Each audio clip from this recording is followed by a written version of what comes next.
Doctor فرحت ہاشمی صاحبہ کے مستند بیانات سننے کے لیے ہمارے چینل قرآنک پلس کو سبسکرائب کریں۔ یہاں قرآن و حدیث کی روشنی میں حقیقی رہنمائی اور روحانی ترقی کے خزانے ملیں گے۔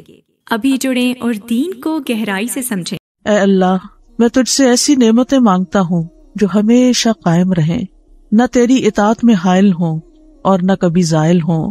اے اللہ، میں تجھ سے تنگی کے دن کی نعمت اور جنگ کے دن کے امن کا سوال کرتا ہوں۔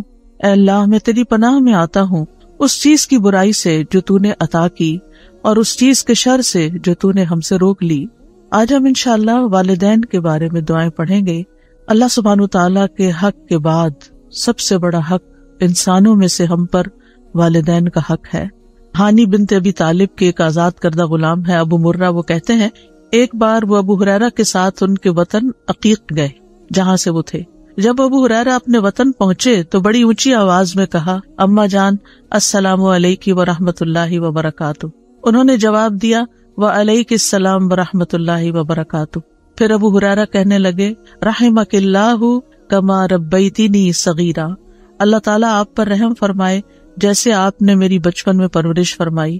تو والدہ نے جواب دیا، فجزاک اللہ خیرا ورضی عنک کما بررتنی کبیرا، اے میرے بیٹے، تمہیں بھی اللہ بہترین جزا دے اور تم سے راضی ہو جائے جیسا تم نے میرے ساتھ بڑھاپے میں نیک سلوک کیا۔ یعنی جب اولاد والدین کو دعائیں دیتی ہے تو والدین اس سے بڑھ کر دعائیں دیتے ہیں۔ یہاں بھی آپ دیکھیں ابو ہریرہ کی دعا چھوٹی ہے لیکن والدہ کی دعا بڑی ہے، فجزاک اللہ ورضی عنک، اس میں دو چیزیں آ گئی، کما بررتنی کبیرا۔ سلف صالحین اپنے والدین کے لیے خوب خوب دعائیں کرتے تھے۔ عامر بن عبداللہ بن زبیر کہتے ہیں، میرے والد فوت ہو گئے تو میں نے پورا سال اللہ سے ایک ہی دعا مانگی کہ اے اللہ میرے والد کو معاف فرما دے، یعنی مسلسل یہی دعا کرتے رہے۔ سفیان ابن عیینہ کہتے ہیں، جو شخص 5 نمازیں ادا کرتا ہے گویا اس نے اللہ کا شکر ادا کیا، یعنی وہ شاکرین میں سے ہے، اور جو ہر نماز کے بعد والدین کے حق میں دعا کرتا ہے تو اس نے ان دونوں کا بھی شکر ادا کیا۔ یعنی جو شخص نماز پڑھتا ہے اور پھر نماز میں دعا کر لیتا ہے گویا وہ شکر گزاروں میں سے ہے۔ اور اس میں آپ دیکھیے کہ علماء یہ کہتے ہیں کہ جیسے اللہ سبحانہ تعالیٰ کے حق کے بعد سب سے بڑا حق پھر نبی صلی اللہ علیہ وسلم کا ہے، تو نماز میں جب تشہد پڑھتے ہیں تو تشہد میں پہلے درود شریف پڑھتے ہیں اور پھر اس کے بعد والدین کے لیے دعا کرتے ہیں، ربنا اغفر لی ولوالدی وللمؤمنین یوم یقوم الحساب۔ یہ حکمت ہے اس دعا کے یہاں رکھے جانے کی۔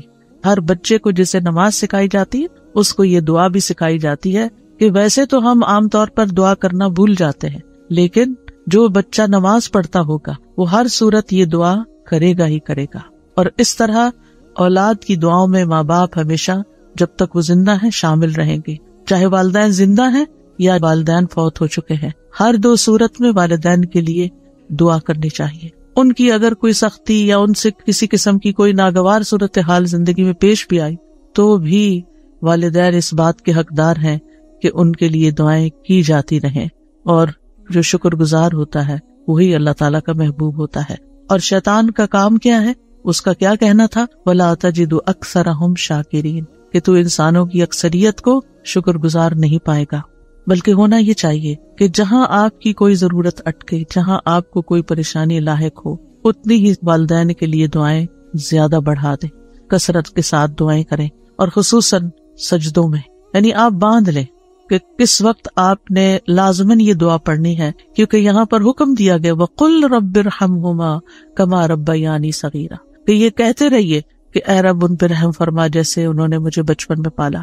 لہذا بہتر یہی ہے کہ نماز میں سجدے میں تسبیحات پڑھنے کے بعد یہ دعا کم از کم ایک دفعہ تو ایک سجدے میں ضرور ہی ہو، اگر زیادہ ہو تو اور بھی اچھا، کیونکہ ان احسنتم احسنتم لانفسکم، اگر تم نے احسان کیا تو اپنے ہی فائدے کے لیے کیا۔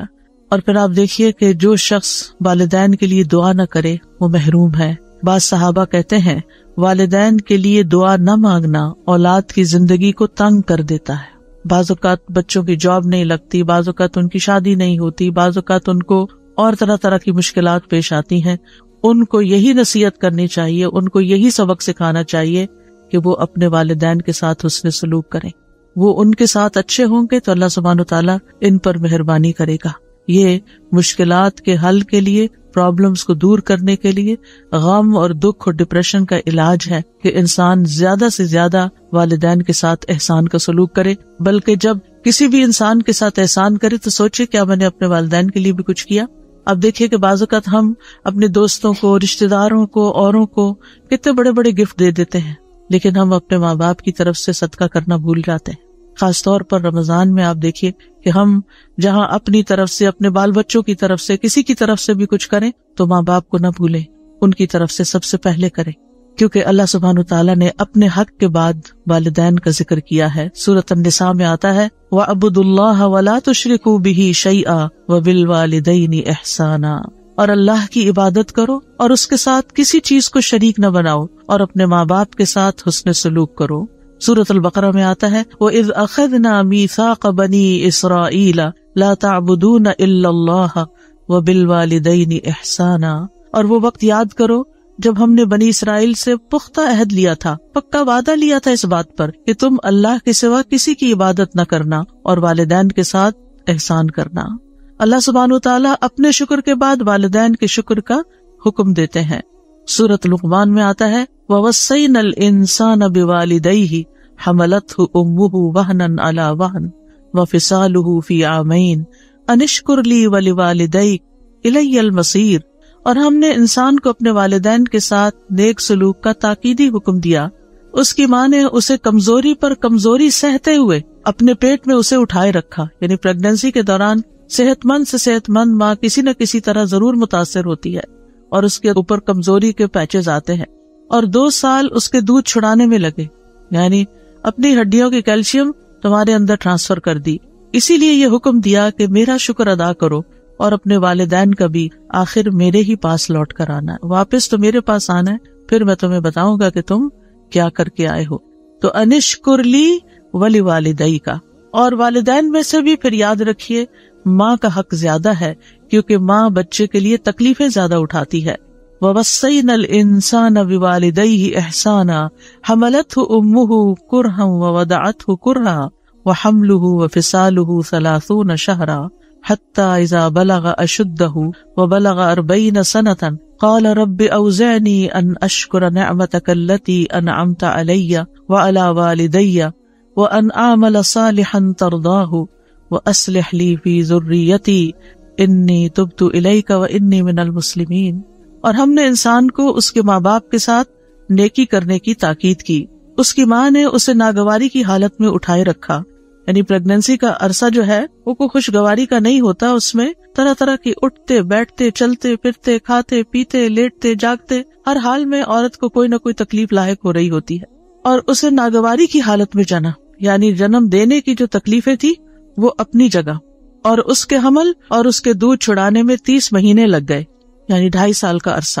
یہاں تک کہ جب وہ اپنی پوری قوت کو پہنچا اور 40 برس کو پہنچ گیا تو اس نے کہا اے میرے رب مجھے توفیق دے کہ میں تیری اس نعمت کا شکر ادا کروں جو تو نے مجھ پر اور میرے ماں باپ پر انعام کی، اور یہ کہ میں وہ نیک عمل کروں جسے تو پسند کرتا ہے، اور میرے لیے میری اولاد میں اصلاح فرما دے. بے شک میں نے تیری طرف توبہ کی اور بے شک میں حکم ماننے والوں میں سے ہوں. اور اس میں آپ دیکھیے کہ جب ایک بچہ اس طریقے سے اپنے والدین کا شکر ادا کرتا ہے اور اس کے لیے دعا کرتا ہے کہ اللہ مجھے توفیق دے کہ میں یہ کر سکوں، کیونکہ اللہ کی توفیق کے بغیر کوئی کام نہیں ہو سکتا، اور پھر نیک عمل کی دعا کرتا ہے اور اپنی اولاد کی اصلاح کی دعا بھی کرتا ہے اور توبہ کرتا ہے اور اللہ کا حکم ماننے کا عہد کرتا ہے، تو پھر اللہ تعالیٰ کیا فرماتے ہیں؟ اللہ تعالیٰ فرماتے ہیں اولئک الذین نتقبل عنہم احسن ما عملوا، یہ ہیں وہ لوگ جن سے ہم ان کے اچھے عمل قبول کر لیں گے. یعنی انہوں نے جو بہترین عمل کیے وہ عمل ہم قبول کریں گے. ہم سب کو اس بات کی فکر ہوتی ہے کہ ہماری نیکیاں پتہ نہیں قبول ہوتی ہیں یا نہیں. جو ماں باپ کے ساتھ نیک سلوک کرنے والا ہے ان کے لیے اللہ تعالیٰ کا وعدہ، یہ سورۃ الاحقاف کی آیت نمبر 15 اور 16 ہے کہ اللہ تعالیٰ ان کے نیک اعمال کو قبول کر لے گا. وَنَتَجَاوَزُ عَنْ سَيِّئَاتِهِمْ فِي أَصْحَابِ الْجَنَّةِ، اور ہم ان کی خطاؤں سے درگزر کر دیں گے. ایسے لوگ جن کی یہ صفات ہوں، جن کی یہ ٹریٹس ہوں، ان کی خطائیں ہم دور کر دیں گے. فی اصحاب الجنہ، وہ جنت والوں میں ہوں گے. جنت کے ساتھیوں میں سے ہوں گے. وعد الصدق، سچا وعدہ ہے اللہ کا، اس میں کوئی شک نہیں. الذی کانوا یوعدون، وہ جس کا وہ وعدہ کیے جاتے ہیں. اور پھر اس کے برعکس والذی قال لوالدیہ اف لکما، وہ بچہ جو اپنے ماں باپ کو اف کہتا ہے اور کہتا ہے اتعداننی ان اخرج، تم مجھے دھمکیاں دیتے ہو کہ میں دوبارہ مرنے کے بعد نکالا جاؤں گا. وقد خلت القرون من قبلی، مجھ سے پہلے بھی بہت سی قومیں گزر چکی. وہما یستغیثان اللہ ویلک آمن، اور وہ دونوں ماں باپ اپنے بچے کے لیے فریادیں کرتے ہیں. ویلک آمن، تیرا ناس ہو ایمان لیا، تیرا ناس ہے ایمان لیا. ان وعد اللہ حق، بے شک اللہ کا وعدہ سچا ہے. فیقول ما ھذا الا اساطیر الاولین، تو وہ کہتا ہے یہ سب دین کی باتیں، قرآن کی باتیں، پہلوں کی کہانیاں ہیں. تم مجھے کس بات کی دھمکی دیتے ہو؟ دنیا میں ایسا ہی ہوتا چلا ہے. تو یہ دو کردار ہیں، اور آج جب معاشرے کے اندر، خود مسلمان گھرانوں کے اندر یہ دونوں کردار نظر آتے ہیں. ایک طرف اطاعت گزار بچے ہیں، فرما بردار بچے ہیں، احسان کرنے والے، نیک سلوک کرنے والے، ماں باپ کے لیے دعائیں کرنے والے، اور دوسری طرف وہ جو ماں باپ کی ہر نصیحت کو مذاق میں اڑانے والے اور اسے پرانی کہانیاں بتانے والے اور ایمان سے بھی نکل جانے والے. اللہ تعالیٰ ایسے لوگوں کے بارے میں کیا فرماتے ہیں؟ اولئک الذین حق علیہم القول فی امم، ان امتوں میں سے جن کی وہ بات کر رہا ہے، ان امتوں میں، ان سارے لوگوں میں سے ان پر بات حق ہو گئی جو ان سے پہلے گزری امتیں، من الجن والانس، جنوں اور انسانوں کی. انہم کانوا خاسرین، کہ یہ سب لوگ خسارہ پانے والے تھے. یعنی جنہوں نے بھی یہ رویہ اختیار کیا ماں باپ کے ساتھ، انہوں نے بس خسارہ ہی اٹھایا. ان کی نہ دنیا بنی اور نہ آخرت بنی. یہاں پر ہم دیکھتے ہیں کہ خصوصاً چونکہ ماں کا ذکر ہے تو اس پر حدیث میں آتا ہے، رسول اللہ صلی اللہ علیہ وسلم نے فرمایا، بے شک اللہ تمہیں تمہاری ماؤں کے ساتھ حسن سلوک کی وصیت فرماتا ہے، پھر تمہیں تمہاری ماؤں کے بارے میں وصیت فرماتا ہے، پھر تمہیں تمہارے باپوں کے بارے میں وصیت کرتا ہے، پھر تمہیں قریب سے قریب تر کے بارے میں وصیت کرتا ہے. اس کے بعد باقی رشتہ داروں کا اور باقی لوگوں کا حق آتا ہے. پہلے ماں کا، پھر باپ کا، اور پھر باقی رشتوں کا. ایک اور روایت کے اندر جو سنن نبی داؤد کی ہے کہ ایک شخص نے عرض کیا، اے اللہ کے رسول، میں کس کے ساتھ نیکی کروں، کس کے ساتھ حسن سلوک کروں؟ آپ نے فرمایا اپنی ماں کے ساتھ، پھر اپنی ماں کے ساتھ، پھر اپنی ماں کے ساتھ، پھر اپنے باپ کے ساتھ، پھر قرابت داری میں جو زیادہ قریب ہو. تو واضح طور پر بتا دیا گیا کہ انسان کے حسن سلوک کا سب سے زیادہ مستحق کون ہے. جب انسانوں کے ساتھ نیکی کرنے کا خیال آئے تو سب سے پہلے والدین کو یاد کریں، ان کے ساتھ احسان کریں. انبیاء علیہم السلام اپنے والدین کے ساتھ کیا سلوک کرتے تھے؟ حضرت یحییٰ کے بارے میں آتا ہے، یا یحییٰ خذ الکتاب بقوہ وآتیناہ الحکم صبیا وحنانا من لدنا وزکاۃ وکان تقیا وبرم بوالدیہ ولم یکن جبارا عصیا. یہ اللہ سبحانہ وتعالیٰ کی تعریف ہے یحییٰ علیہ السلام کے بارے میں. اللہ تعالیٰ نے ان کو حکم دیا، اے یحییٰ، کتاب پر مضبوطی سے عمل پیرا ہو جاؤ، اور ہم نے اسے بچپن میں ہی قوت فیصلہ عطا کر دی تھی. ہم نے اسے اپنی مہربانی سے نرم دل اور پاک سیرت بنایا، اور وہ پرہیزگار تھا. وہ اپنے والدین سے ہمیشہ اچھا سلوک کرتا. ان کے والدین کتنی عمر کے تھے؟ بہت بزرگ. حضرت زکریا علیہ السلام انتہائی بوڑھے ہو گئے تھے، اور والدہ بھی بہت بوڑھی تھی جب وہ پیدا ہوئے. تو آپ سوچئے کہ ایک بچہ جس نے پیدا ہوتا ہی بوڑھے والدین دیکھے، اس کے لیے تو زندگی کی وہ بہاریں گزر گئی نا جو والدین کی جوانی کی ہوتی. تو پھر بھی وہ اپنے والدین کے اس بڑھاپے پر پریشان نہیں ہے. وہ ہمیشہ اپنے والدین سے اچھا سلوک کرتے اور کسی وقت بھی جابر اور نافرمان نہ ہوئے. وَلَمْ يَكُنْ جَبَّارًا عَصِيًّا، کبھی نافرمانی نہیں کی. ہم میں سے کون کہہ سکتا ہے کہ ہم نے اپنے ماں باپ کی کوئی بات نہیں ٹالی؟ مانی کون سی اور کتنی ٹالی، کتنی کا انکار کر دیا. عیسیٰ علیہ السلام کی صفت میں آتا ہے وَبَرًّا بِوَالِدَتِي وَلَمْ يَجْعَلْنِي جَبَّارًا شَقِيًّا، اور میں اپنی والدہ سے بہتر سلوک کرتا رہوں اور اس نے مجھے جابر اور بدبخت نہیں بنایا. یاد رکھیے، ماں کے ساتھ نیکی جہاد سے زیادہ اہم ہے. معاویہ بن جاہمہ کہتے ہیں، میں نے رسول اللہ صلی اللہ علیہ وسلم کی خدمت میں حاضر ہو کر عرض کیا، اے اللہ کے رسول، میں آپ کے ساتھ مل کر جہاد کرنا چاہتا ہوں. ابتغی بذالک وجہ اللہ والدار الاخرہ، اس سے میرا مقصد اللہ کا چہرہ ہے اور آخرت کا گھر ہے. رسول اللہ صلی اللہ علیہ وسلم نے فرمایا، تیرا بھلا ہو، کیا تیری ماں زندہ ہے؟ میں نے کہا جی ہاں. آپ نے فرمایا، واپس جا کر اس کی خدمت کر. پھر میں نے دوسری طرف سے آ کر عرض کیا، اے اللہ کے رسول، میں آپ کے ساتھ مل کر جہاد کرنا چاہتا ہوں. ابتغی بذالک وجہ اللہ والدار الاخرہ. آپ نے فرمایا تیرا بھلا ہو، کیا تیری ماں زندہ ہے؟ میں نے کہا جی ہاں اے اللہ کے رسول۔ آپ نے فرمایا واپس جا کے ان کی خدمت کرو۔ تیسری دفعہ پھر ایسا ہی ہوا تو آپ نے تیسری دفعہ بھی ان کو یہی حکم دیا، اور اس کے ساتھ مزید یہ کہا وَيْحَكَ إِلْزَمْ رِجْلَهَا فَثَمَّ الْجَنَّةُ، تیرا بھلا ہو، اس کے قدموں میں پڑے رہو، جنت وہی ہے۔ جنت چاہیے نا، نیکی چاہیے، تو جاؤ ان کی خدمت کرو۔ والدین سے حسن سلوک سب سے افضل عمل ہے۔ رسول اللہ صلی اللہ علیہ وسلم سے پوچھا گیا سب سے افضل عمل کیا ہے؟ آپ نے فرمایا وقت پہ نماز پڑھنا اور والدین کے ساتھ نیک سلوک کرنا، پھر اللہ کے راستے میں جہاد کرنا۔ یہ ہے ترتیب نیک اعمال کی۔ بعض لوگ اپنے رشتوں کو بھول جاتے ہیں، والدین کی کیئر ہی نہیں کرتے اور نیکی کے کام کرنے میں دوڑتے پھرتے ہیں، تو سب سے بڑی نیکی چھوڑ کر اس سے اگلے درجے پہ جانا، یہ تو پھر اپنی خواہش کی بات ہے۔ ایک شخص نے جہاد میں جانے کی نبی صلی اللہ علیہ وسلم سے اجازت مانگی۔ آپ نے پوچھا کیا تمہارے والدین زندہ ہیں؟ اس نے جواب دیا ہاں۔ آپ نے فرمایا فَفِيهِمَا فَجَاهِدْ، جاؤ ان دونوں میں جہاد کرو، یعنی جاؤ ان کی خدمت کرو، وہاں تمہارا جہاد ہے۔ کیونکہ بعض سچویشنز ایسی ہوتی ہیں کہ والدین ایسی ضرورت میں ہوتے ہیں کہ ان کی وہ ضرورت کوئی اور پوری ہی نہیں کر سکتا سوائے آپ کے، اور وہ خاص بیسک ضروریات ہوتی، مثلا ان کا کھانا پینا ہے، ان کا علاج معالجہ ہے، ان کی ایسی ضرورت ہے کہ جو آپ ہی نے کرنی ہے، لہٰذا اس خدمت کو کبھی بھی بھلانا نہیں چاہیے۔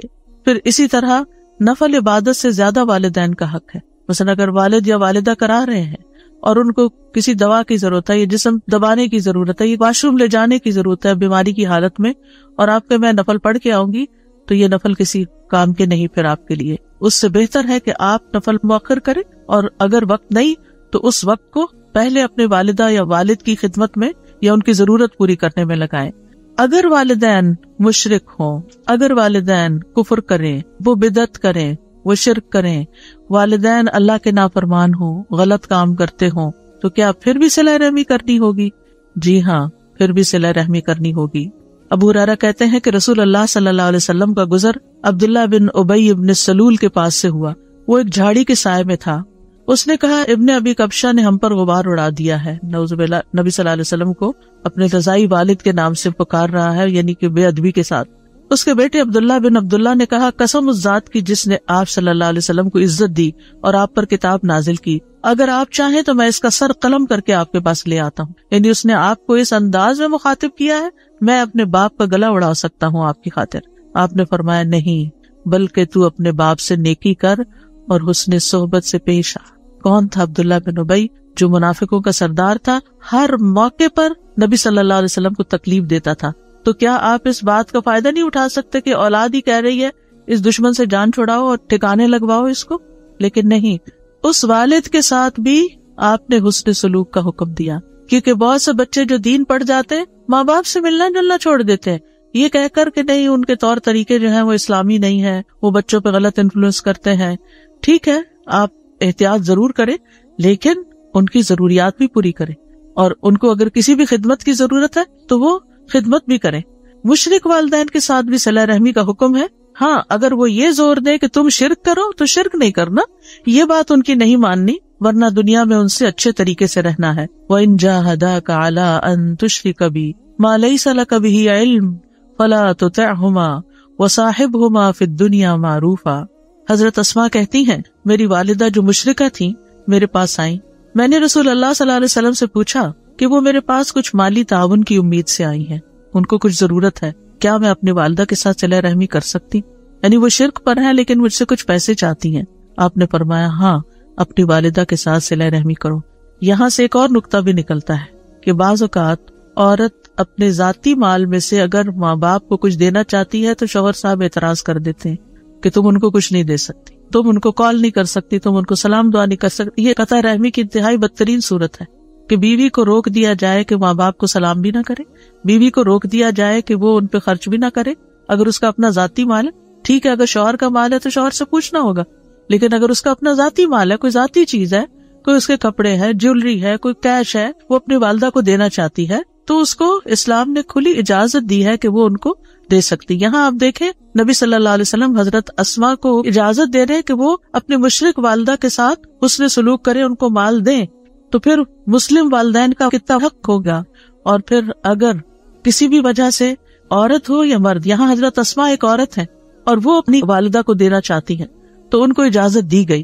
اس لیے مرد حضرات کو ایسی پابندیاں نہیں لگانی چاہیے کہ جس میں وہ قطع رحمی کروائیں اور خود بھی گناہگار ہوں اور بیوی کو بھی گناہگار کریں، کیونکہ والدین کے حقوق کا بدلہ کبھی بھی چکایا نہیں جا سکتا. چند سکوں کے ساتھ نہیں چکایا جا سکتا، تھوڑا سا مال دے کے نہیں چکایا جا سکتا. ابو ہریرہ کہتے ہیں رسول اللہ صلی اللہ علیہ وسلم نے فرمایا، بیٹا اپنے والد کے احسانات کا بدلہ نہیں چکا سکتا سوائے اس کے کہ وہ اسے غلام پائے، پھر اسے خرید کر آزاد کر دے، یعنی پھر والد کا بدلہ ہو سکتا ہے. والدین سے حسن سلوک کا فائدہ ہمیں خود ہی کو پہنچتا ہے، اور اس میں سب سے پہلی چیز تو گناہوں کی بخشش ہے. جیسے سورۃ الاحقاف کی آیت نمبر 15 سے 18 تک میں نے آپ کے سامنے رکھی کہ جو لوگ اپنے والدین کے ساتھ حسن سلوک کرتے ہیں ہم ان کے اچھے عمل قبول کر لیتے ہیں اور ان کی برائیوں سے درگزر کرتے ہیں، جنت والوں میں سے ان کو کر دیتے ہیں سچے وعدے کے مطابق جو ان سے کیا جاتا ہے. پھر عمر میں برکت اور رزق میں اضافہ ہوتا ہے. کون نہیں چاہتا کہ اس کی عمر میں برکت ہو یا رزق میں اضافہ ہو؟ ہر ایک چاہتا ہے. لہٰذا اگر کوئی یہ چاہتا ہے کہ اس کا بزنس فلرش کرے، اس کی جاب اچھی ہو جائے، اس کے انویسٹمنٹس میں زیادہ انکم ہو، تو اس کو چاہیے کہ ماں باپ کے ساتھ حسن سلوک کرے، ان کا دل راضی کرے، ان کی بات مانے، ان کو خوش کرے. نبی صلی اللہ علیہ وسلم نے فرمایا جس شخص کو یہ بات پسند ہو کہ اس کی عمر میں برکت اور رزق میں اضافہ ہو جائے، یہاں اضافہ ان یزاد لہ فی رزقی، رزق زیادہ ہو جائے، اسے چاہیے کہ اپنے والدین کے ساتھ نیکی کرے اور ان کے ساتھ صلہ رحمی کیا کرے، یعنی ان کے ساتھ تعلق قائم رکھے، رشتہ جوڑ کر رکھے.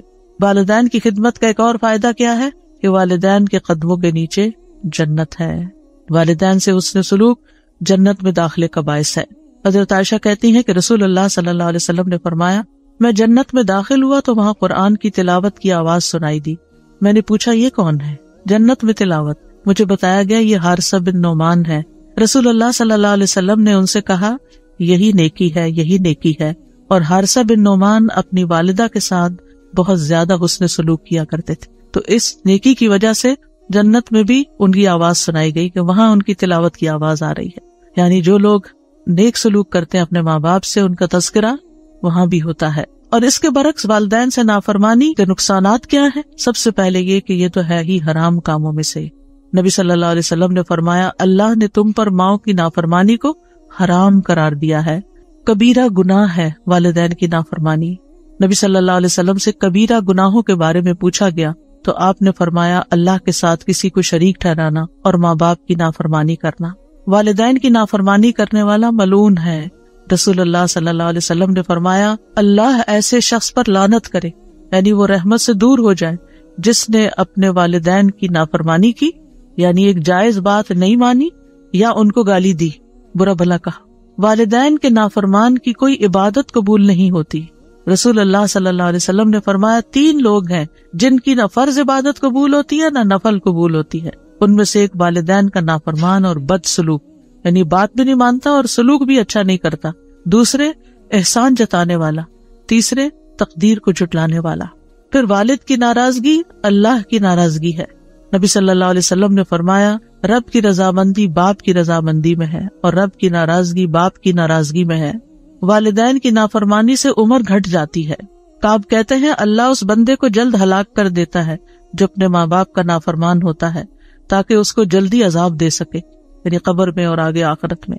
اور جب بندہ اپنے والدین کا فرما بردار ہوتا ہے تو اللہ اس بندے کی عمر کو بڑھا دیتا ہے تاکہ وہ نیکی اور خیر میں اور زیادہ اضافہ کر سکے. یعنی جتنی انسان کی عمر لمبی ہوتی ہے اس کو نیکی کرنے کے زیادہ موقع مل جاتے ہیں. اتنے رمضان زیادہ اس کی زندگی میں، اتنی نمازیں اس کی زندگی میں زیادہ، اتنی قرآن کی تلاوت، صدقہ خیرات بڑھتا ہی چلا جاتا ہے. سلف صالحین کہتے ہیں جو اپنے والدین کی نافرمانی کرتا ہے اس کی اولاد بھی اس کی نافرمان بن جاتی ہے. والدین کے نافرمان کے لیے قبر میں بھی سزا ہے. عوام بن حوشب رضی اللہ عنہ یہ صحابی ہیں. وہ کہتے ہیں میں ایک دفعہ کسی بستی میں گیا، وہاں پڑاؤ کیا. اس کے پاس ایک قبرستان تھا. عصر کی نماز کا وقت ہوا تو وہاں سے ایک قبر پھٹی، یعنی قبر کھل گئی اور ایک آدمی نمودار ہوا. اس کا سر گدھے کی سر کی طرح تھا اور جسم انسان کے جسم کی طرح تھا. وہ 3 دفعہ ہینگا یعنی گدھے کی آواز نکالی، پھر قبر اس کے اوپر مل گئی. تو گاؤں میں ایک عمر رسیدہ عورت اون کاٹ رہی تھی. تو ایک عورت نے کہا وہ بوڑھی عورت دیکھ رہے ہو؟ میں نے کہا ہاں. اسے کیا ہے؟ اس نے کہا وہ اس کی ماں ہے. میں نے پوچھا اس کا قصہ کیا ہے؟ اس نے بتایا کہ یہ شراب پیتا تھا. جب وہ جانے لگتا تو ماں کہتی اے بیٹے اللہ سے ڈر جاؤ، کب تک تم شراب پیتے رہو گے؟ اس نے کہا تم ایسے ہی ہینگتی رہتی ہو جیسے گدھا ہینگتا ہے. جیسے عام طور پہ بچے ماں باپ کو واپس سنا دیتے کہ آپ گرمبل کرتے ہیں، آپ یہ کرتے ہیں، آپ وہ کرتے ہیں، تو اس نے ماں کی نصیحت کو کیا کہا، گدھے کی طرح ہینگتی ہو. پھر وہ عصر کے بعد فوت ہو گیا. تو یہ وہ بندہ ہے جو ہر روز اپنی قبر سے نکلتا ہے، 3 دفعہ ہینگتا ہے، پھر قبر اس پر مل جاتی. اتنی بڑی عبرت. والدین کی نافرمانی کا نقصان کیا ہے کہ ایسا شخص جنت میں داخل نہیں ہوگا. نبی صلی اللہ علیہ وسلم نے فرمایا 3 آدمی جنت میں داخل نہ ہوں گے، نہ ہی قیامت کے دن اللہ ان کی طرف دیکھے گا. نمبر 1 والدین کا نافرمان، نمبر 2 مردوں کی مشابہت اختیار کرنے والی عورت، یعنی ہے عورت، اللہ نے اس کو عورت پیدا کیا اور وہ مرد بنی پھرتی ہے. اور تیسرے دیوس، یعنی وہ بغیرت انسان جو اپنے گھر والوں میں بے حیائی کو دیکھتا ہے اور اس کو برا نہیں لگتا. اور قیامت کے دن ان 3 آدمیوں کی طرف اللہ تعالیٰ دیکھے گا بھی نہیں. ایک والدین کا نافرمان، دوسرے عادی شرابی، اور تیسرے دے کر احسان جتانے والا. تو پھر والدین کے ساتھ کیا جائے، کیسے ان کو راضی کیا جائے، کیسے ان کا حق ادا کیا جائے، کیسے حسن سلوک کیا جائے؟ اس میں سب سے پہلی بات یہ ہے کہ ان کی خدمت کی جائے. اگر وہ زندہ ہیں تو پھر ان کے کام کیے جائیں. پھر دوسری بات یہ کہ جائز کاموں میں ان کی اطاعت کی جائے اور نافرمانی نہ کی جائے. ہاں اگر کوئی ناجائز بات وہ کہتے ہیں تو وہ نہ مانی جائے. پھر یہ کہ ایسے کام کیے جائیں کہ والدین کے دل سے دعائیں نکلیں. نبی صلی اللہ علیہ وسلم نے فرمایا 3 قسم کے لوگوں کی دعائیں قبول ہوتی ہیں اور ان کی قبولیت میں کوئی شک نہیں. ان میں سے ایک والد کی دعا جو وہ اپنی اولاد کے لیے کرتا ہے، اور وہ کب کرے گا؟ جب اس کا دل خوش ہوگا اولاد کی طرف سے. پھر اور والدین کو رلانے سے باز رہنا چاہیے، یعنی ماں باپ کو رونے نہیں دینا چاہیے. کوئی ایسی بات، کوئی ایسا کام، کوئی ایسا طریقہ نہیں اختیار کرنا چاہیے کہ ماں باپ رونا شروع کر دیں.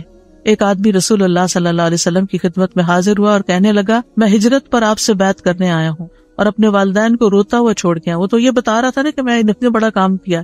آپ نے فرمایا واپس جاؤ، جیسے تم نے انہیں رلایا اسی طرح انہیں ہنساؤ. پھر اسی طرح والدین سے اگر کوئی غلطی ہو جائے تو ان کو رسوا نہ کیا جائے، ان کی برائیاں نہ کی جائیں. افسوس ان لوگوں پر جو دائیں بائیں ہر طرف اپنے ماں باپ کی شکایتیں کر رہے ہوتے ہیں اور ان کو برا بھلا کہہ رہے ہوتے ہیں. پھر والدین پر خرچ کرنا چاہیے. قرآن مجید میں اللہ تعالیٰ فرماتے سورۃ البقرہ میں 215 یسألونک ماذا ينفقون قل ما انفقتم من خیر فللوالدین والاقربین والیتامی والمساکین وابن السبیل وما تفعلوا من خیر فإن اللہ بہ علیم. وہ آپ سے پوچھتے ہیں کیا چیز خرچ کریں؟ کہو تم خیر میں سے جو بھی خرچ کرو تو وہ ماں باپ اور زیادہ قرابت والوں اور یتیموں اور مسکینوں اور مسافروں کے لیے، اور تم نیکی میں سے جو کچھ بھی کرو گے بے شک اللہ اسے خوب جاننے والا ہے. یعنی جب خرچ کرنے لگو تو پہلے ماں باپ کا حصہ، پہلے ان کی ضروریات دیکھو. اگر وہ ضرورت مند ہے تو پہلے انہیں دو اور پھر کسی اور کو دو.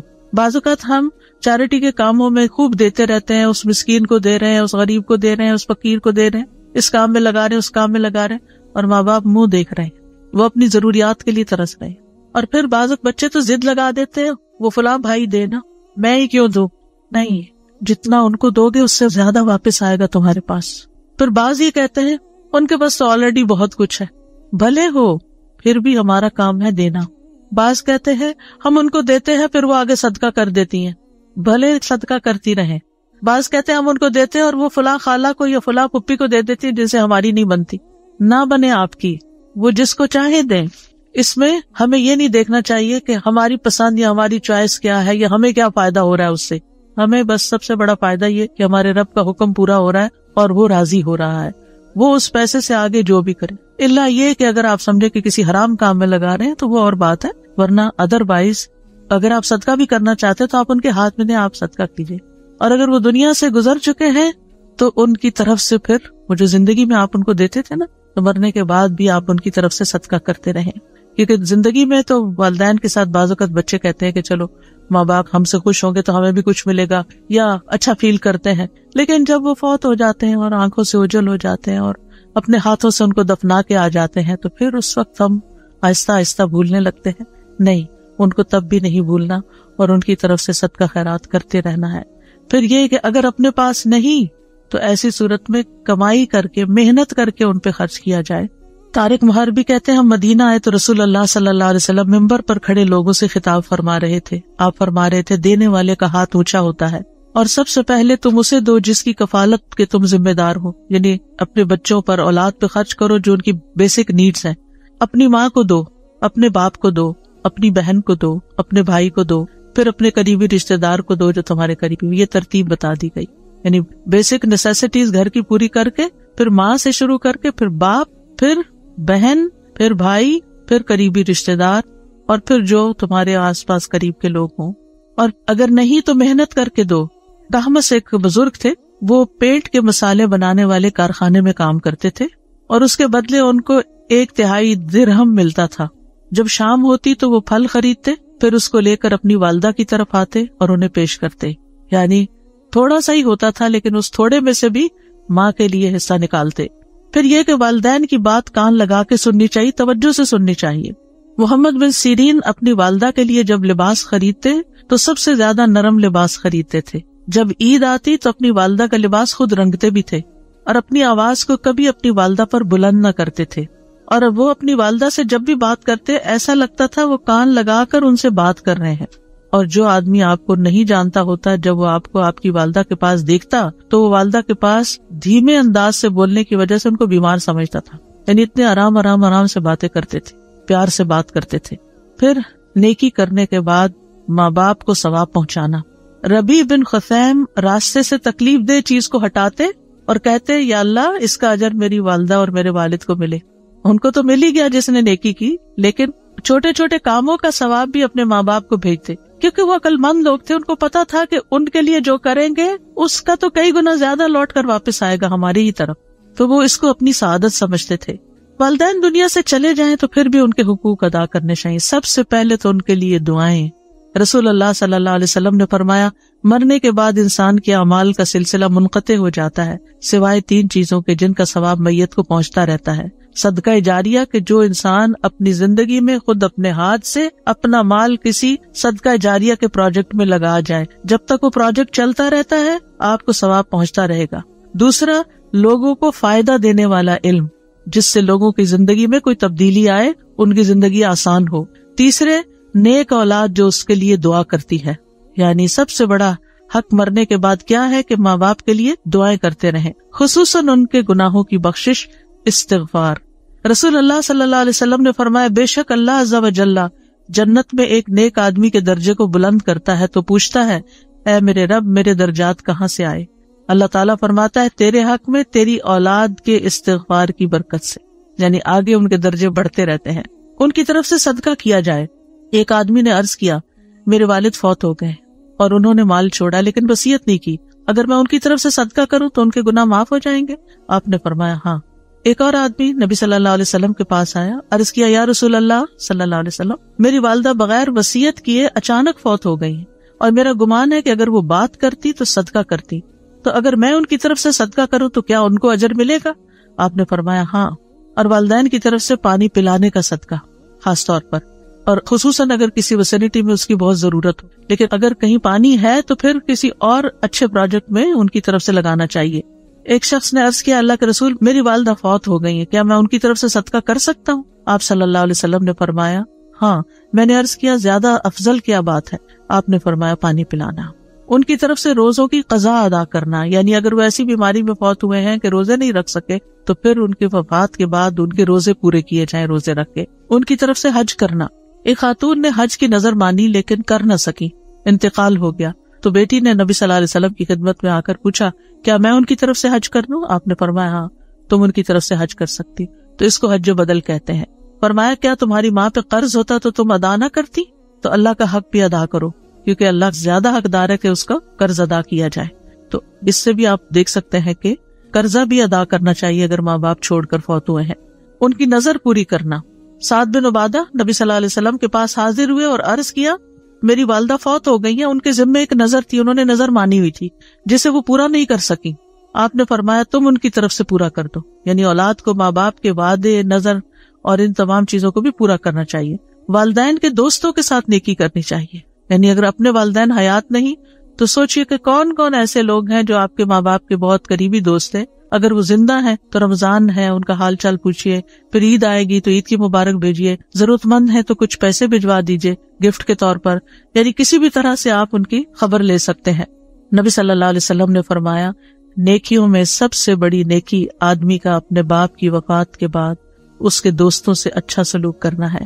تو والدین کے لیے دعاؤں میں سب سے پہلے وہی دعا رب ارحمہما کما ربیانی صغیرا، رب ارحمہما کما ربیانی صغیرا، رب ارحمہما کما ربیانی صغیرا. اے ہمارے رب، مجھے اور میرے والدین اور تمام مومنوں کو اس دن معاف فرما دینا جب حساب لیا جائے گا. اس دعا سے ہمیں دعا کی ترتیب بھی پتہ چلتی ہے کہ دعا مانگنے والا سب سے پہلے اپنے لیے دعا کرے، پھر اپنے والدین کے لیے کرے، پھر اپنی اولاد کے لیے کرے. کیونکہ عام طور پر ہم جب اولاد والے ہو جاتے ہیں تو ماں باپ کو عموماً اگنور کر دیتے ہیں، ان کو بھول جاتے ہیں یا ان کی خیر خبر نہیں لیتے، اور پھر دعاؤں میں بھی یاد نہیں رکھتے. بچہ بیمار ہے، اس کے لیے دعا کر رہے ہیں، کوئی پاس نہیں ہو رہا، امتحان کے لیے اسٹرگل کر رہا ہے، اس کے لیے دعا کریں، جاب نہیں ہے، بچے کے لیے دعا کریں، شادی نہیں، بچے بچے بچے، ہر وقت بچے، اور ماں باپ اس میں اگنور ہو جاتے ہیں. اگر وہ زندہ اور گھر میں ہو تو بھی وہ منہ دیکھتے رہتے ہیں، کب یہ بچوں سے فارغ ہوگی تو مجھے بھی کوئی کھانا پانی پوچھے گی. یعنی عموماً ترتیب یہی ہے. اور اگر ماں باپ بوڑھے ہو جائیں تو پھر اس بات میں بھی لوگوں کو پریشانی لگ جاتی ہے کہ اب ہمارے اوپر ذمہ داری آ رہی ہے، اب ہمیں یہ دیکھنے پڑیں گے. تو ان چیزوں کو اپنی سعادت سمجھنا چاہیے کہ شاید ہماری بخشش کا سبب بن گیا ہے، اور کرنا تو ہوتا ہی ہے، خوش دلی سے کریں، محبت سے کریں تو اجر و ثواب بھی کتنے گنا زیادہ ہو جائے گا. اور پھر آپ دیکھیے کہ دعاؤں میں ایک رحم کی دعا ہے اور دوسرے بخشش کی. یعنی قرآن کی ان دونوں آیتوں سے یہ پتا چلتا ہے کہ ترتیب کیا ہے، رحمت کی دعا اور بخشش کی دعا. یہ خاص طور پر یاد رکھنا ہے کیونکہ بخشش پر ہی دنیا اور آخرت کی کامیابی کا انحصار ہے. استغفار سے ان کے دنیا کے مسائل بھی حل ہوتے ہیں. یعنی جب والدین زندہ ہیں اور ہم ان کے لیے بخشش مانگتے ہیں تو کیا ہوگا، ان کی دنیاوی مشکلات بھی آسان ہوں گی. اور اگر فوت ہو گئے ہیں پھر تو بہت ہی زیادہ ضرورت ہے. اور اگر ان کے گناہ معاف ہو چکے آپ کی دعاؤں سے اور ابھی بھی آپ بخشش مانگے جا رہے ہیں تو اب کیا ہوگا، درجات بلند ہونا شروع ہو جائیں گے. اور آپ دیکھیے کہ یہ دعا جو ہے ربنا اغفر لی ولوالدی وللمؤمنین یوم یقوم الحساب، کس کی دعا ہے؟ ابراہیم علیہ السلام کی. اللہ تعالیٰ نے اپنے خلیل کے لیے اسی دعا کو خاص کیا. انہوں نے اور دعائیں بھی کی ہوں گی لیکن اس کا ذکر قرآن میں کیا. اور والدین کے لیے اس لیے بھی دعا کی جائے کہ ہم والدین کی کمائی ہے اور والدین نے اپنی کمائی ہم پر خرچ کی ہے.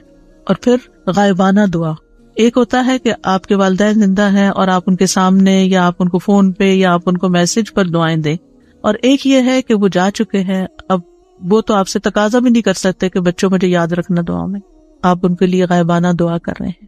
اور غائبانہ دعا جو ہے قبول ہوتی ہے اور اس کا فوری طور پر اثر آپ کو بھی پہنچتا ہے. یعنی نہ صرف والدین کے لیے بلکہ سارے مومنوں کے لیے یہ دعا کرنی چاہیے، وَلِلْمُؤْمِنِينَ يَوْمَ يَقُومُ الْحِسَابُ. تو جب آپ سارے مومنوں کے لیے دعا کر رہے ہیں تو جتنی ان کی بخشش ہوگی اس کا اجر بھی آپ کو ملے گا اور پلٹ کر واپس آپ کی بھی بخشش ہو جائے گی. اور پھر اگر زندہ ہے تو یاد رکھیے دعا کرنا محبت کو بڑھانے کا ذریعہ ہوتا ہے. آپ کسی کے لیے بھی دعا کرتے اور خلوص دل سے دعا کرتے ہیں تو اس شخص کے دل میں آپ کی قدر پیدا ہو جاتی، چاہے آپ اس کے سامنے کریں چاہے غائبانہ طور پر کریں. تو جن لوگوں نے آپ پر کوئی احسان کیا، یعنی بہتر یہ ہے کہ آپ کوئی اپنی ڈائری بنا لیں اور ان میں نام لکھ لیں، اور اگر نام سب کے نہیں لکھے جا سکتے تو آپ مجموعی طور پر کہیں کہ یا رب جس کسی نے مجھ پر جو بھی احسان کیا تو اسے اس کا بہترین بدلہ عطا کر، اس پہ رحمت فرما، ان کی بخشش فرما، ان کی دین دنیا کی ضروریات پوری فرما. بعض اوقات ہم ہر ایک کے احسان کا بدلہ نہیں دے سکتے لیکن دعا کی شکل میں ہم ان کے کسی نہ کسی طرح کام آ سکتے ہیں. تو یہ محبت بڑھانے اور آپس کے تعلقات کو اچھا کرنے کا ذریعہ بھی ہے. اور پھر یہ ہے کہ دنیا کے امور کے ساتھ ساتھ آخرت کی دعائیں ضرور مانگنی چاہیے. یوم یقوم الحساب کی بات ہوئی ہے یہاں پر، کیونکہ عام طور پر ہم کسی کو دنیا میں بیمار دیکھتے ہیں تو ہم اس کی شفا کی دعا کر لیتے ہیں. اگر اس کی زندگی میں مال کی کمی ہے تو ہم کہتے ہیں اللہ اس کو وسیع رزق عطا کر. اگر کسی اور چیز کی کمی ہے، کوئی پریشانی ہے، کوئی دکھ تکلیف کسی کو لاحق ہو گئی ہے تو ہم اس کے دور کرنے کے لیے دعا کر لیتے ہیں. لیکن ہم بھول جاتے ہیں کہ آخرت کی مشکلات سب سے بڑی ہیں، اس کے لیے دعا کریں. اور پھر آپ دیکھیے کہ شرعی دعائیں جو ہیں جو آپ کو یہاں میں ان پروگرامز میں بتا رہی ہوں یہ بڑی جامع دعائیں ہیں. ہمارے اندر اتنی ہمت ہستی نہیں ہوتی کہ ہم خود اتنے اچھے الفاظ سلیکٹ کر سکے اور ان الفاظ میں مانگ سکے. جب ہم قرآن کی آیت سے کوئی دعا لے کے مانگتے تو وہ ہر حرف پہ 10 نیکیاں الگ مل رہی ہوتی, اور پھر اللہ سبحانہ تعالیٰ کی سکھائی ہوئی دعا مانگ رہے ہوتے ہیں, اور پھر یہ کہ قبولیت بھی زیادہ ہوتی ہے. تو اس میں دنیا اور آخرت کے بڑے بڑے مقاصد چھپے ہوئے ہوتے ہیں اور مختصر الفاظ بھی ہوتے ہیں. حضرت نوح علیہ السلام نے بھی ایک دعا کی تھی, رب اغفر لی ولوالدی ولمن دخل بیتی مؤمنا وللمؤمنین والمؤمنات ولا تزد الظالمین الا تبارا. اے رب مجھے بخش دے اور میرے ماں باپ کو اور اس کو جو مومن بن کر میرے گھر میں داخل ہو, اور ایمان والے مردوں اور ایمان والی عورتوں کو, اور ظالموں کو ہلاکت کے سوا کسی چیز میں نہ بڑھا. تو انہوں نے جہاں دعائیں کی وہاں ظالموں کے لیے بد دعا بھی کی, کیونکہ ان کی قوم 950 سال کی تبلیغ کے بعد بھی حد سے بڑھ گئی تھی. اب اس کا خاتمہ ضروری ہو گیا تھا, کیونکہ انہوں نے کہا کہ وَلَا يَلِدُ إِلَّا فَاجِرًا كَفَّارًا, ان کی تو اولادیں بھی بڑی نافرمان اور ناشکری ہیں, کہیں سے کوئی خیر نظر ہی نہیں آ رہی. تو بہتر ہے اس نسل کو, اس قوم کو اب ملیا میٹ کر دیا جائے. پھر ہے سورۃ النمل میں حضرت سلیمان علیہ السلام کی دعا, رب اوزعنی ان اشکر نعمتک التی انعمت علی وعلی والدی وان اعمل صالحا ترضاہ وادخلنی برحمتک فی عبادک الصالحین.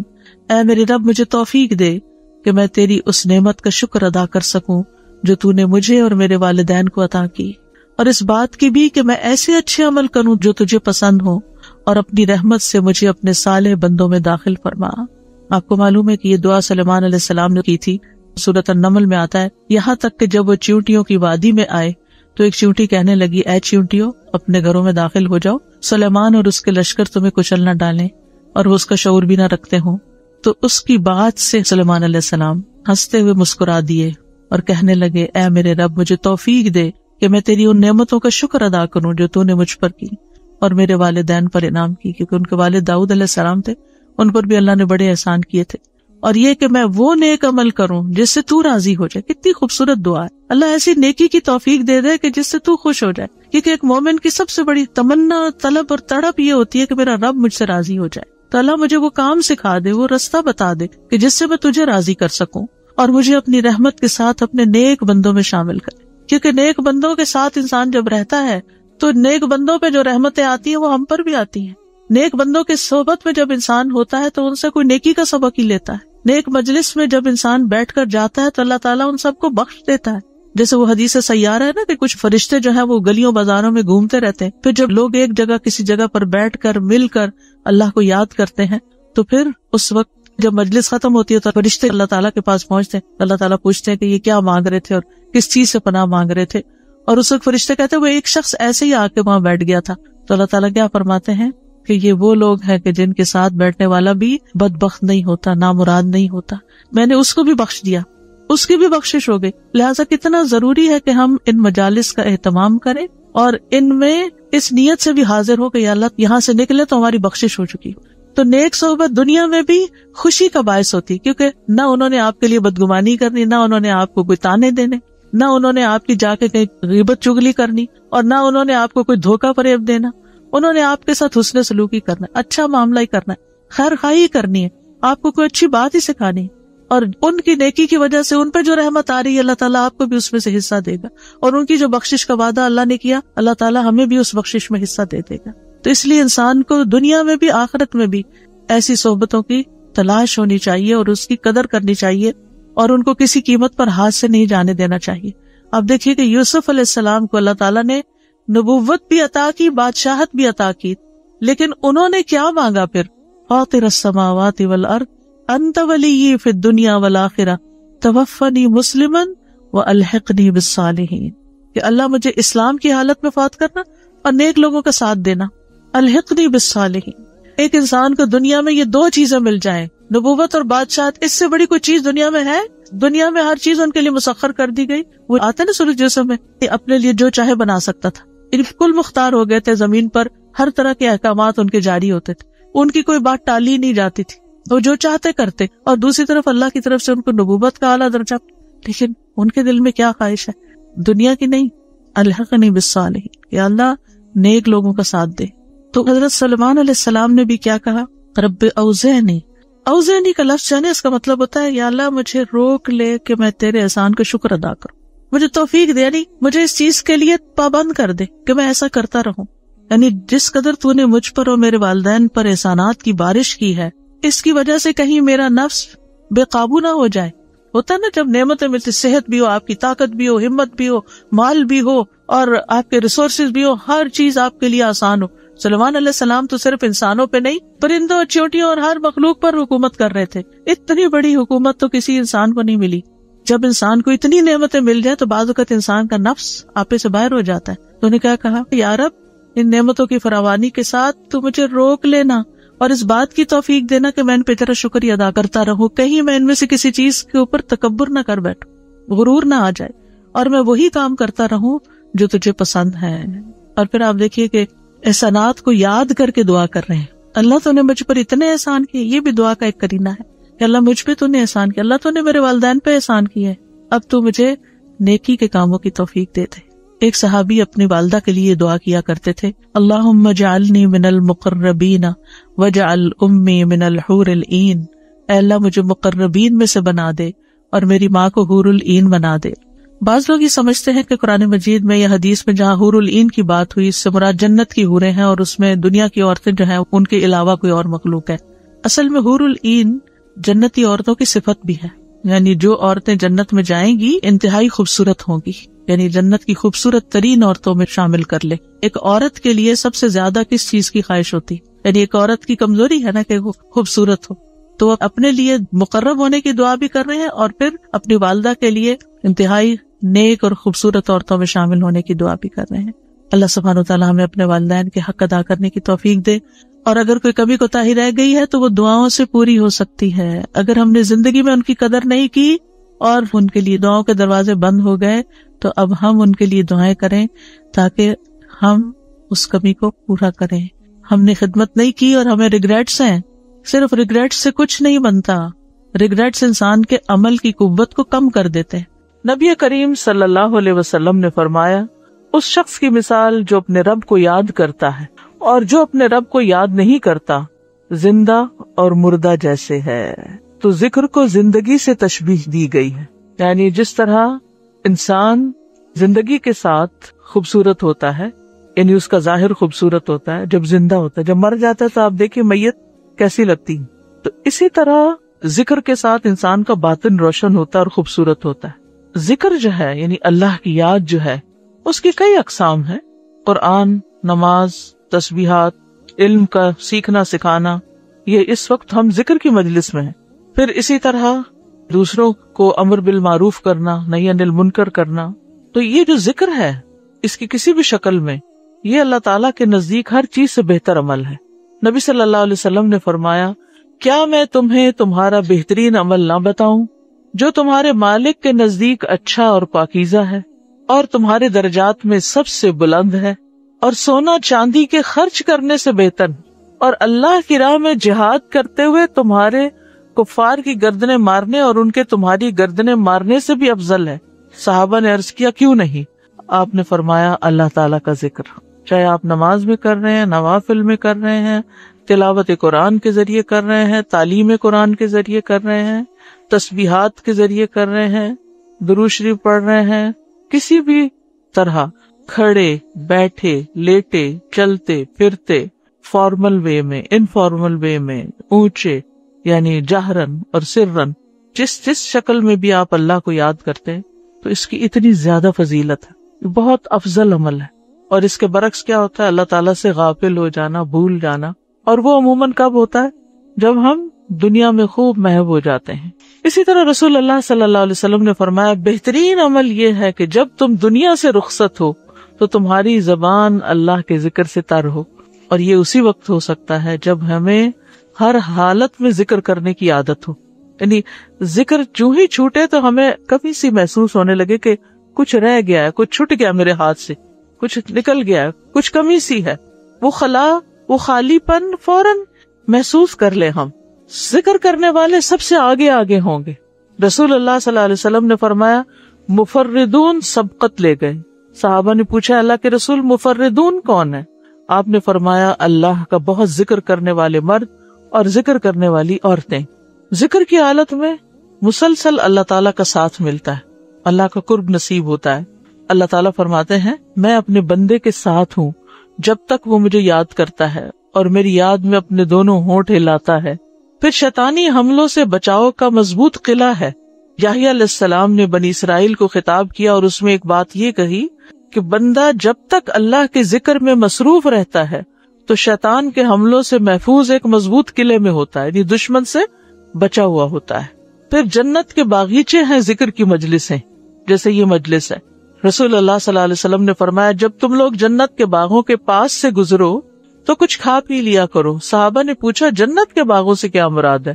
آپ نے فرمایا مجالس ذکر کی مجلسیں. قیامت کے دن سب سے زیادہ قابل رشک لوگ کون ہوں گے؟ جن کے چہروں کی سفیدی دیکھنے والوں کو ڈھانپ لے گی. وہ انبیاء و شہداء نہیں ہوں گے، لیکن ان کے اللہ کے قریب ہونے کی وجہ سے انبیاء و شہداء ان پہ رشک کریں گے. عرض کیا کہ اللہ کے رسول یہ کون لوگ ہوں گے جن پہ انبیاء و شہداء رشک کریں گے؟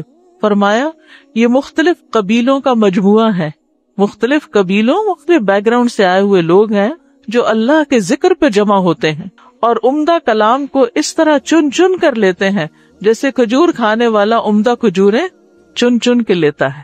تو مجھے اس حدیث کو پڑھتے ہوئے آپ لوگوں کا خیال آتا ہے کہ علم کی مجلس میں سے جو اہم نقطے ہیں وہ آپ اپنے پاس محفوظ کرتے جاتے ہیں. کچھ باتیں دل میں یاد ہیں اور کچھ قلم سے یعنی نوٹ بک میں نوٹ کرتے جا رہے ہیں. تو ایسی مجلسیں جو ہیں وہ انسان کے لیے ایک بہت بڑی نعمت ہے. پھر ذکر نہ کرنا باعث حسرت ہے. یاد رکھیے جب میں ذکر کا لفظ بولتی ہوں نا تو ذکر کی ساری اقسام ذہن میں لایا کریں، کیونکہ ہمارے ہاں ذکر صرف اللہ کرنے کا نام بن گیا ہے. ذکر کی مجلس کیا ہے؟ جس میں سارے لوگ بیٹھ کے اندھیرا کر دیں اور پھر وہ اس انداز میں ذکر کریں کہ سارے ایک نعرے کی شکل میں اور مل کے کوئی آوازیں بلند کریں. صحابہ سے ایسے کوئی طریقے منقول نہیں ہے. وہاں صحابہ کرام نبی صلی اللہ علیہ وسلم کی مجالس میں جو بیٹھ کے علم حاصل کرتے تھے اس کو بھی ذکر کی مجلس سمجھتے تھے، اور ویسے بھی اکٹھے بیٹھ کر اللہ کو یاد کرتے تھے. جیسے مسجد نبی میں ایک دفعہ آپ تشریف لے گئے، 2 جماعتیں تھی، کچھ علم سکھا رہے تھے اور کچھ بیٹھ کے ویسے ہی تسبیحات پڑھ رہے تھے اپنی. تو آپ علم والوں کے پاس گئے تو یہ بھی ذکر کی مجلس ہوتی ہے، یعنی علم کا سیکھنا سکھانا اور بیٹھ کے تسبیح پڑھتے رہنا، ذکر کرتے رہنا، جیسے آپ حرم میں بیٹھ کے کرتے ہیں، کسی مسجد میں بیٹھے ہوتے ہیں. اس کے لیے ضروری نہیں ہوتا کہ کوئی تسبیحات کرنے کے لیے باقاعدہ لوگوں کو دعوت دے کر کوئی ایسے حلقے اکٹھے کیے جائیں. ذکر نہ کرنا باعث حسرت ہے. نبی صلی اللہ علیہ وسلم نے فرمایا جو لوگ کسی جگہ پر مجلس کریں لیکن اس میں اللہ کا ذکر نہ کریں اور نبی صلی اللہ علیہ وسلم پر درود نہ بھیجیں تو وہ ان کے لیے قیامت کے دن باعث حسرت ہوگی. اگرچہ وہ اجر و ثواب کی بنیاد پر جنت میں داخل ہو جائیں گے لیکن انہیں حسرت ہوگی کہ ہم نے یہ وقت کیوں گنوا دیا. ذکر نہ کرنے والے بدترین مخلوق ہیں، بد نصیب لوگ ہیں. عمرو بن ابسہ سے روایت ہے رسول اللہ صلی اللہ علیہ وسلم نے فرمایا جب بھی سورج چڑھتا ہے اللہ عز و جل کی ہر ایک مخلوق اللہ عز و جل کی تسبیح اور حمد و ثنا بیان کرتی، یعنی صبح ہوتے ہی ساری مخلوق ذکر میں لگ جاتی. لیکن شیطان اور اولاد آدم میں سے آتا قسم کے لوگ ذکر نہیں کرتے. تو میں نے بنی آدم میں آتا قسم کے لوگوں کے بارے میں سوال کیا. آپ نے فرمایا بدترین مخلوق، یا فرمایا اللہ کی مخلوق میں سے بدترین لوگ، یعنی آسمان و زمین، سورج چاند ستارے، درخت شجر حجر، ہر چیز ذکر میں مشغول ہے سوائے ان لوگوں کے جو سو کے وقت گزار رہے ہیں یا غفلت میں پڑے ہوئے ہیں. حدیث نمبر 42 دو محبوب کلمات. ابو ہریرہ رضی اللہ عنہ روایت کرتے ہیں نبی کریم صلی اللہ علیہ وسلم نے فرمایا 2 کلمے رحمان کو بہت محبوب ہیں، زبان پر بہت ہلکے ہیں لیکن قیامت کے دن ترازو میں بہت بھاری ہوں گے. سبحان اللہ و بحمدہ سبحان اللہ العظیم. اللہ اپنی حمد کے ساتھ پاک ہے، اللہ پاک ہے جو بہت عظمت والا ہے. تو جیسے ہم جانتے ہیں کہ نفلی عبادت میں افضل عمل اللہ کا ذکر ہے، تو یہاں پر اس ذکر کی خاص شکل بتائی گئی کہ اللہ تعالیٰ کی حمد و ثنا اور پاکی بیان کرنا. سبحانہ کا مطلب کیا ہوتا ہے کہ وہ پاک ہے. تو جس کلام میں، جس ذکر میں اللہ تعالیٰ کی پاکی بیان کی جائے، تسبیح بیان کی جائے اور حمد و ثنا بیان کی جائے، وہ اللہ تعالیٰ کا چنا ہوا کلام ہے. رسول اللہ صلی اللہ علیہ وسلم سے سوال کیا گیا کون سا کلام افضل ہے؟ آپ نے فرمایا جو اللہ نے اپنے فرشتوں اور بندوں کے لیے چنا کیا فرمایا؟ جو اللہ نے اپنے فرشتوں اور اپنے بندوں کے لیے چنا، سبحان اللہ و بحمدہ، ٹھیک ہے، سبحان اللہ و بحمدہ، یہ تمام مخلوق کی نماز ہے، تمام مخلوق کی نماز ہے۔ نوح علیہ السلام کی وفات کا وقت جب آیا تو انہوں نے اپنے بیٹے سے فرمایا کہ میں تمہیں ایک وصیت کر رہا ہوں، 2 باتوں کو کرنے کا حکم دیتا ہوں، 2 باتوں سے روکتا ہوں، اور 2 کرنے کے جو کام بتائے اس میں سے ایک لا الہ الا اللہ کا اقرار، کہ اگر 7 آسمان اور 7 زمینوں کو ترازو کے ایک پلڑے میں رکھ دیا جائے اور لا الہ الا اللہ کو دوسرے پلڑے میں، تو لا الہ الا اللہ والا پلڑا جھک جائے گا، اور اگر 7 آسمان اور 7 زمینیں ایک بند کڑے کی شکل اختیار کر لیں تو لا الہ الا اللہ اس کو بھی توڑ دے گا۔ اتنی طاقت ہے اس کلام کے اندر۔ اور دوسرا یہ کہ سبحان اللہ و بحمدہ کا ورد کرتے رہنا، کیونکہ یہ ہر چیز کی نماز ہے اور اس کے ذریعے مخلوق کو رزق ملتا ہے۔ اور میں تمہیں شرک اور تکبر سے منع کرتا ہوں، یہ 2 منع کرنے والی چیزیں تھیں۔ اسی طرح ان کلمات کو اگر کوئی 100 دفعہ دن میں پڑھے تو اس کے گناہ مٹ جاتے ہیں، گناہ جھڑ جاتے ہیں، چاہے سمندر کی جھاگ کے برابر ہی کیوں نہ ہو۔ پھر اسی طرح ایک اور حدیث میں آتا ہے سنن ترمذی کی، جو شخص سبحان اللہ العظیم و بحمدہ کہتا ہے اس کے لیے جنت میں کھجور کا ایک درخت لگا دیا جاتا ہے، صرف ایک دفعہ کہنے سے۔ کہہ لیجئے سبحان اللہ العظیم و بحمدہ۔ اللہ کے راستے میں سونا خرچ کرنے سے بہتر ہے۔ رسول اللہ صلی اللہ علیہ وسلم نے فرمایا جو رات سے خوف کھائے، اکیلا ہونے کی وجہ سے یا ویسے اس کو اندھیرے کا فوبیا ہو، کہ جو رات سے خوف کھائے کہ وہ اس کو پریشان کرے گی، یا مال خرچ کرنے سے بخل کرے کہ دینے کو دل نہ چاہے، یا دشمن سے مقابلہ کرنے سے ڈرے، تو وہ اس قول کی کثرت کر دے، سبحان اللہ و بحمدہ، سبحان اللہ و بحمدہ، کیونکہ یہ اللہ کے نزدیک سونے کا پہاڑ اللہ کے راستے میں خرچ کرنے سے زیادہ محبوب ہے۔ ہم میں سے کس کی وسعت ہے کہ سونے کا پہاڑ اللہ کے راستے میں خرچ کرے؟ نہیں کر سکتے، تو اس لیے اس کلمے کو ہی زیادہ سے زیادہ پڑھ لینا چاہیے۔ اسی طرح سبحان اللہ، لا الہ الا اللہ، الحمدللہ، یہ کلمات عرش کے ارد گرد چکر لگاتے ہیں اور ان کی بھنبھناہٹ ہوتی ہے شہد کی مکھیوں کی بھنبھناہٹ کی طرح، اور وہ اپنے ذکر کرنے والے کی اللہ کے ہاں یاد دلاتے ہیں۔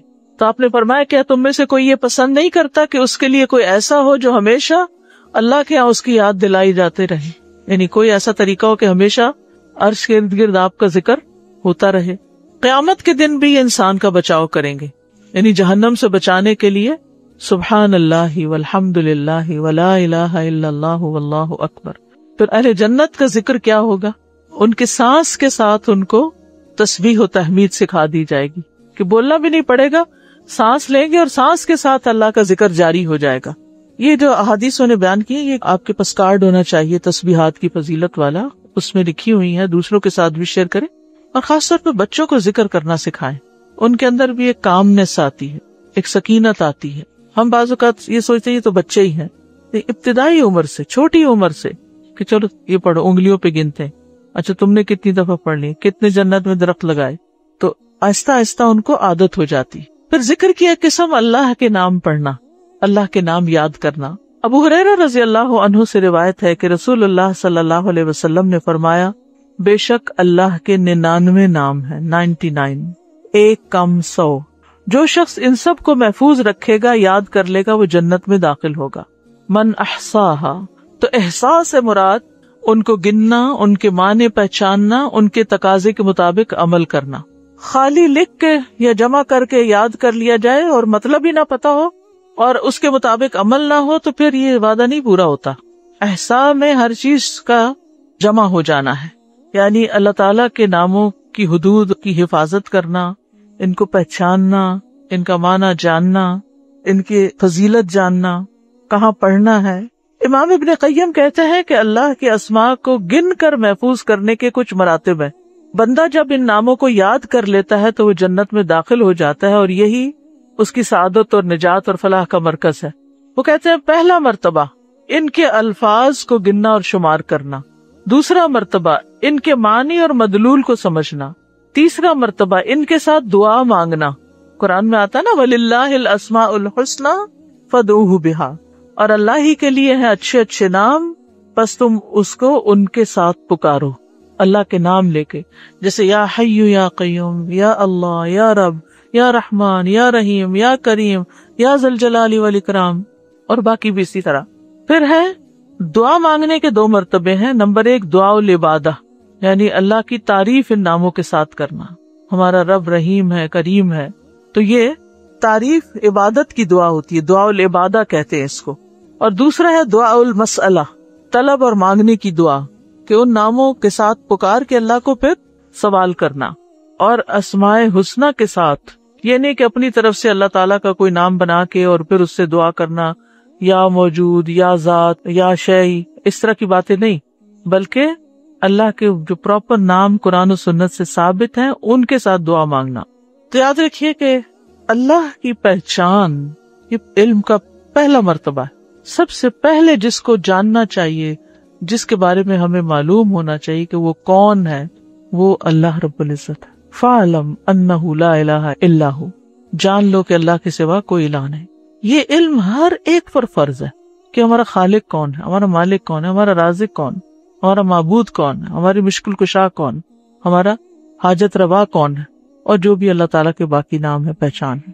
یہ علم تمام علوم سے افضل ہے، کیونکہ جب ایک انسان، کوئی بچہ، بوڑھا، جوان اللہ تعالیٰ کو جان لیتا ہے نا، تب ہی اس کی زندگی درست ہوتی، تب ہی اس کو واقعی ہدایت ملتی، تبھی وہ اللہ کے لیے سب کچھ کرتا ہے، تبھی اس کے اندر تقویٰ پیدا ہوتا ہے، تبھی وہ حلال حرام کی تمیز کرتا ہے. کیونکہ یہ سب کچھ کرنا اس کے لیے اللہ نے اپنی عبادت کے لیے پیدا کی، اور اگر ہم اللہ ہی کو نہیں پہچانتے تو عبادت کس کی کر رہے ہیں؟ تو پہلا کام اللہ کی پہچان ہے، اللہ کی معرفت ہے، خود بھی اور اپنی آل اولاد کو بھی اور اپنے آس پاس کے لوگوں کو. اور اللہ کی پہچان کے لیے اللہ کے ناموں کا علم حاصل کرنا ضروری. پھر اس سے ایمان میں بھی اضافہ ہوتا ہے. جتنا جتنا آپ اللہ کو زیادہ جانتے چلے جاتے ہیں اتنا اتنا آپ کا ایمان بڑھتا ہے. اسی لیے اس کو اشرف العلوم کہا گیا ہے کہ تمام علوم کا سردار ہے یہ.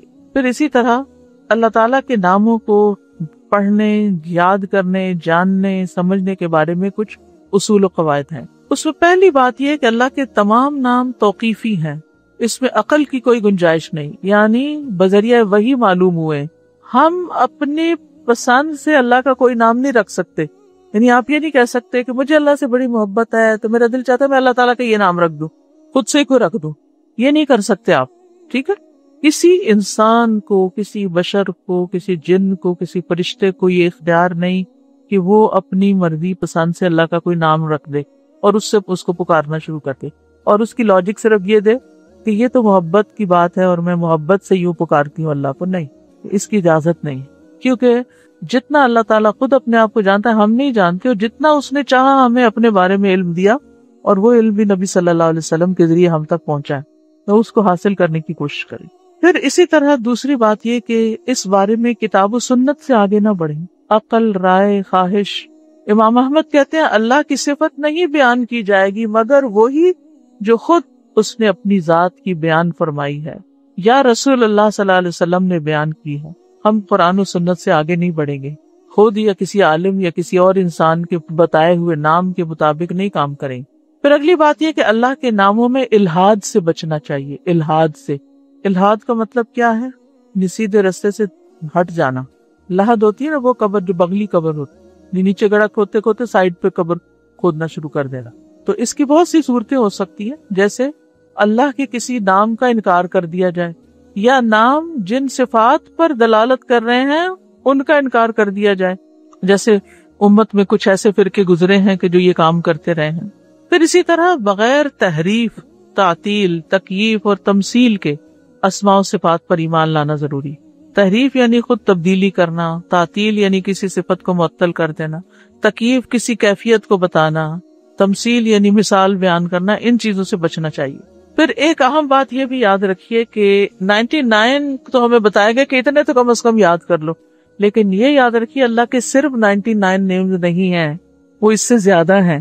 اس لیے بعض کتابوں میں آپ کو زیادہ بھی ملیں گے، لیکن یہاں مراد کیا ہے کہ یعنی اتنے تو زبانی یاد کر سکتا انسان، یا آسانی سے ہر ایک کو معلوم ہو ہی سکتے ہیں.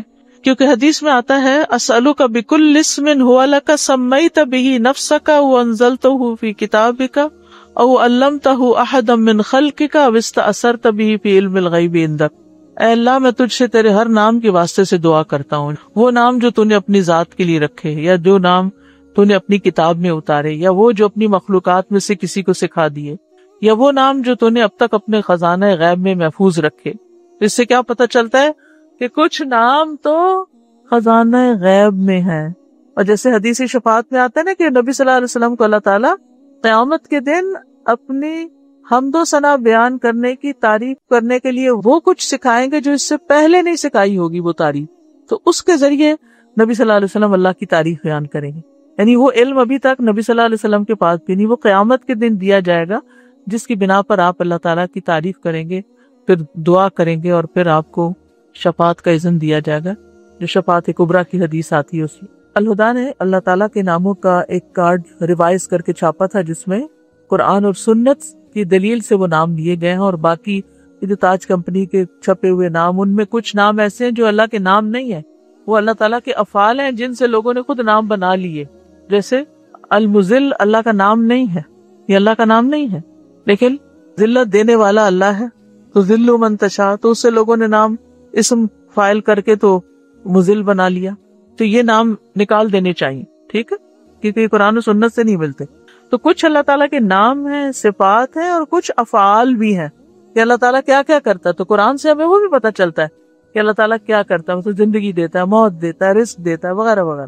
جب تم اللہ کو پکارو تو پکارنے میں عزم رکھو، یعنی اچھی طرح پکارو، اور تم میں سے ہرگز کوئی یوں نہ کہے کہ اگر تو مجھے چاہے تو عطا کر دے اور چاہے تو نہ کرے. یعنی لکھا ہوا نہیں یہاں، لیکن مطلب یہی بنتا ہے، کیونکہ اللہ کو کوئی بھی مجبور نہیں کر سکتا. ٹھیک ہے، تو یہاں دعا مانگنے کا ادب سکھایا گیا ہے کہ دعا پورے یقین کے ساتھ مانگنی چاہیے. یا اللہ تو دے سکتا ہے، تو مجھے عطا کر. یہ نہ کہے تو چاہے تو عطا کر، وہ تو دینے پہ قادر ہے. اس سے پورے یقین اور عزم کے ساتھ دعا کریں. اسی طرح دعا مانگنے کے کچھ اور آداب بھی ہیں. مسئلہ یہ کہ غافل دل سے دعا نہ کریں، کیونکہ اللہ تعالیٰ بے پرواہ دل کی دعا قبول نہیں کرتا. پھر یقین سے دعا کریں کہ قبولیت کا یقین ہو کہ نہیں اللہ تعالیٰ سنتا ہے. یہ نہیں پتہ نہیں سنے گا کہ نہیں، بہت مانگی ہے ابھی تک تو ہماری بات نہیں مانی گئی، پتہ نہیں آگے کیا ہوگا، میری تو سنتا ہی نہیں. نعوذ باللہ، ایسی باتیں نہیں کرنی چاہیے. آپ کے اللہ آپ کے تو بس میں ہے سب کچھ، آپ تو سب کچھ کر سکتے ہیں. پھر اسی طرح بغیر ہچکچاہٹ کے رب سے دعا کرنی چاہیے. کس سے؟ بغیر ہچکچاہٹ کے، پورے یقین سے. نبی صلی اللہ علیہ وسلم نے فرمایا جب تم میں سے کوئی آدمی اللہ کے سامنے اپنی خواہش کا اظہار کرے تو وہ زیادہ سے زیادہ مانگے، کیونکہ وہ اپنے رب سے مانگ رہا ہوتا ہے عز و جل سے، وہ سب کچھ کر سکتا ہے. پھر خشوع و خضوع اور عاجزی سے مانگے. ادعوا ربکم تضرعا وخفیا انہ لا يحب المعتدین. پھر گریا زاری، رو دھو کے مانگے. آپ دیکھیں کس طرح بچے جب انہیں کوئی چیز چاہیے ہوتی ہے تو بلا وجہ بھی رونا شروع کر دیتے ہیں. تکرار اور اصرار سے دعا کریں. نبی صلی اللہ علیہ وسلم بعض اوقات 3 بار ایک دعا دہراتے تھے. آپ نے فرمایا جس شخص نے 3 بار اللہ سے جنت مانگی تو جنت کہتی ہے اللہ اسے جنت میں داخل کر دے، اور جو شخص 3 مرتبہ آگ سے پناہ مانگے تو دوزخ کہتی ہے اللہ اس کو آگ سے پناہ دے دے. پھر دعا میں جلد بازی نہ کرے. تو بندہ جب تک جلد بازی نہ کرے دعا قبول کی جاتی رہتی ہے. یعنی جلد بازی کیا ہے کہ مایوس ہو کے انسان تھک جائے اور دعا مانگنا چھوڑ دے، یہ نہیں ہونا چاہیے. ڈاکٹر فرحت ہاشمی صاحبہ کے مستند بیانات سننے کے لیے ہمارے چینل قرآنک پلس کو سبسکرائب کریں. یہاں قرآن و حدیث کی روشنی میں حقیقی رہنمائی اور روحانی ترقی کے خزانے ملیں گے. ابھی جڑیں اور دین کو گہرائی سے سمجھیں.